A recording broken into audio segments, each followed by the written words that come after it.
For the first time, Ukraine's grain exports are back to their levels before the full-scale invasion, says the country's acting agricultural minister.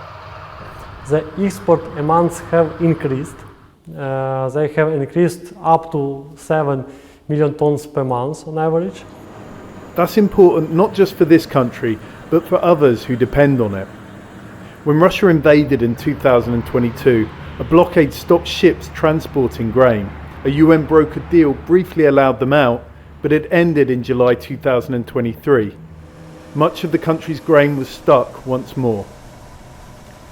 According to the agricultural minister, things changed late last year when Ukraine secured the vital shipping route from the country's Odesa port down through the Black Sea.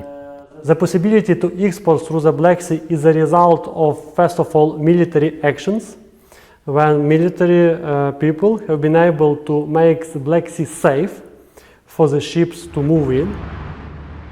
Ukraine used sea drones and missile strikes to push back the more powerful Russian Navy, officials say. The country's also been developing other routes to get grain out, like by truck to the Danube River. We see really how the grain sector in Ukraine is agile to adapt to new logistics, particularly via the Danube. So definitively the country, and I would say particularly the grain sector in that region, is very, very adaptive to new situation and try always to find its way to export. But there are challenges ahead. Ukraine's currently exporting the grain that it stored up when it couldn't get it out. But once that's gone, other factors are going to start taking their toll, like the fact that about a fifth of the country's agricultural land is either under Russian control or covered in mines, and that isn't helping production. Lack of finance and insurance for the country's farmers is also an issue. This year, the acting agricultural minister believes production will actually decline by 5 to 7%.